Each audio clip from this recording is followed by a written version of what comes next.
I had my girlfriend change my hotkeys and we're going to try to win with them. Obviously, we could get around this by just using the mouse, but we're going to outlaw that. We hopped into Frozen Over and started clicking buttons, and for whatever reason, my first guess was G, which gave us the glue gunner. A great tower, just not one you normally start with. To make things more interesting, our second rule is that if I click a button that makes a monkey appear, we have to place it. So even if we didn't want it, we're forced to place this glue gunner. This loses on its own, so we clicked some more buttons and lucked out with the submarine, which was linked to J. Why, you may ask? Well, here's Nat's explanation. The monkey sub was a J for Jimmy John's. This'll beat the first few rounds, but I had a genius idea after the first. What if we tried to find the upgrade hotkeys for our submarine while we had no money? This way, we'll only select a new monkey if we get super unlucky and find the dart monkey key. And we found it right away. The dart monkey is linked to R. Well, let's just beat round 7 and try it again. Luckily, this left us with enough money for longer range, but not enough for any monkey. So it's just a matter of time until we find what the top path upgrade is. And wow, did this take some time. Cue a montage of me pushing every single button on my keyboard with no result. And by all of them, I mean all except for the arrow keys on the right side,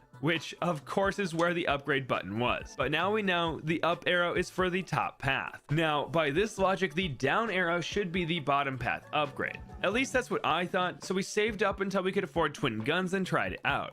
Of course, nothing happened. In fact, none of the other arrows did anything, so we were back to square one. I did purchase advanced intel with this money though, but that was just a panic buy as I didn't know what else to spend it on. Trying to get in the mind of Nat, I guessed that Quincy's hotkey would be H for hero, but that was reserved for the bomb shooter. The bomb shooter was H for Hbomb. Not the worst tower we could get, especially since we don't have to worry about leads anymore. Back to trying to find upgrade buttons, I had a hunch that one of them would be shift plus something, and boy were we right. Shift 6 is the carrot that I suppose looks like an upward arrow, and that's what Nat was going for. We now have 2 of the 3 upgrade paths figured out, and we can finally get some decent monkeys. I still really wanted to get Quincy though, so I kept clicking, testing all the shift, control, and even alt combos. This triggered several hotkeys for other programs, like my GeForce experience, Steam overlays, screenshots, and more. All for nothing, as we didn't find a single monkey, upgrade path, or targeting from any of these. However, at the end of this journey, we tried backspace again, which gave us the boomerang. Because boomerangs come back. And caps lock, which gave us Quincy. For Captain America. 2 fantastic finds. And this brought us all the way to round 24, where we were faced with our first camo balloon, but we had no camo detection. Because I didn't know the hotkeys for the ninja or bottom path upgrades, we were forced to upgrade our submarine to a submergence support. This is fine, but we still don't know how to change his targeting, so I guess he's stuck in submerged mode until that happens. Now, to not waste this money, I tried saving up for the reactor, as no balloon would be able to get by him for quite some time. But literally, the next round leaked, as I still don't know what the first ability button is, so time to try again, this time with a little more info. Naturally, we started with Quincy. Thank God we found that hotkey. We beat the first few rounds and then tried to get some new monkeys. Our first guess was M, which gave us the engineer. An M for Mark. I know a Mark.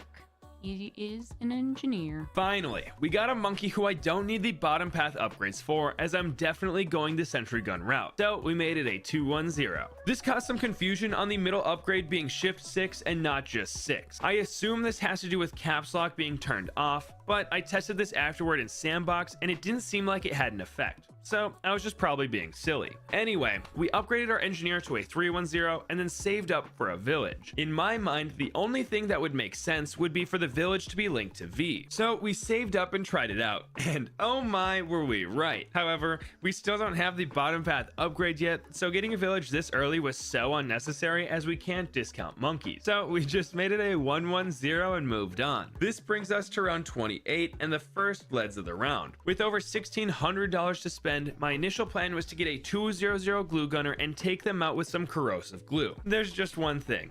I forgot what his hotkey was, and we ended up getting a tack shooter on accident. Then, to salvage the run, we placed down a bomb shooter up front and tested the number 1 again, hoping this was the first ability. But it was just a monkey ace. Because aces are sometimes ones. I put it off to the side, thinking we could make it a 502 Sky Shredder in the future, so it'll just hang out down there for now. All this is okay, but we definitely need more popping power soon. So we spent the next few rounds getting our village to a 2-2-0, upgrading our bomb shooter to a mob mauler, and trying to find out what ability 1 is. I tried A for ability, but something even better happened. We found the alchemist and instantly made it a berserker brew. At this point, we didn't have much money, so I thought we could spam buttons and try to find out what 1 is, but I accidentally clicked J and we had enough money for a monkey sub. Still though, not the worst monkey we could have bought, especially since he can become a first strike in the future. I really wanted to save up some money, but once ceramics started coming, it was clear that was not an option. So we upgraded our engineer to a 4-2-0 sentry expert to hopefully take them out. And boy did he. Once he got several upgraded sentries placed, nothing got past the start of the map,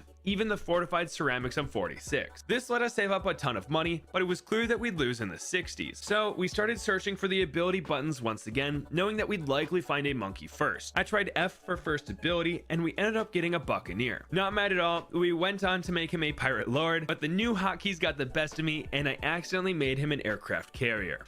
That's not a pirate lord at all! In full tilt mode, we also upgraded our submarine to a 2-3-0 ballistic missile. Luckily, this will help us out a ton against the large rushes of ceramics that'll be heading our way soon. With less money, but much more popping power, we hit play and started dumpstering the round. Still scared of 63 though, we got another buccaneer and made him a 2-4-0 monkey pirate. Unfortunately, we couldn't get him in range of the village, so we had to buff our current village with a new one to affect our new pirate. Is this silly?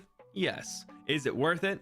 Probably. But this did absolutely destroy any balloons headed our way. It was at this point I finally accepted that we were going to try to win without any abilities or bottom path upgrades. And this acceptance let us save all the way up for a carrier flagship, getting our first tier 5 monkey on round 74. After this, I accidentally placed a mortar monkey. At the time, I didn't know what button caused this, but I'll let you guys know. It was shift 7, the and symbol. Because the M in mortar and the M in monkey with the and symbol makes M&Ms. This would be amazing for breaking out the cave monkey, but once again, I have no idea what the targeting hotkeys are. So for now, he's just a base mortar targeting the front of the track. Anyway, we could finally afford the monkey pirate on round 82. While an amazing tower, it's sad that we won't be able to use this hook for the 90s, but this let us get the monkey intelligence bureau on 84, locking up that DDT popping power. And now our final save up begins, as I want that sentry champion up front. Nothing was too scary except for rounds 94, as some balloons made it to the top of the screen about halfway through the track. But this round is what gave us the money for our engineer's final upgrade, drastically increasing our popping power. With only a few rounds left, I didn't know what to spend our money on. Naturally, I wanted to buff our boats with another alchemist, but I forgot the hotkey and accidentally placed down a new boat. I just threw this guy to the side, accepted the $540 hit to the bank account, and remembered that the alchemist was linked to A. Then we upgraded the mortar to a 3-2-0 for no reason other than I thought it was funny. And before we knew it, we were on the final few rounds. 98 made it pretty far as some of the later balloons turned the corner above the pirate lord,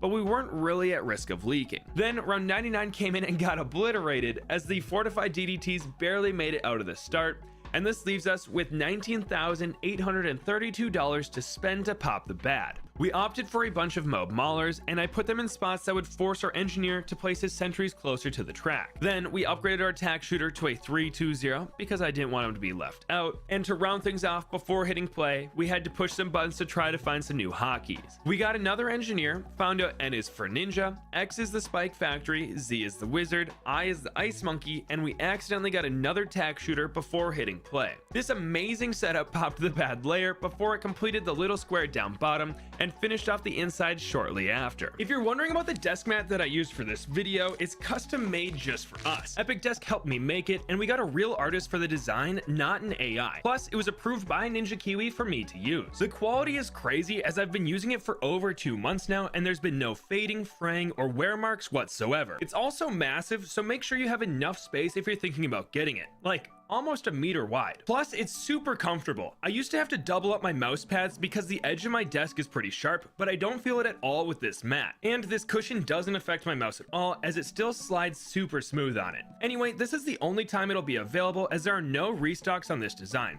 So if you're in the market, check out the link in the description. But that's how we beat chimps with no abilities, no bottom path upgrades, and new hotkeys.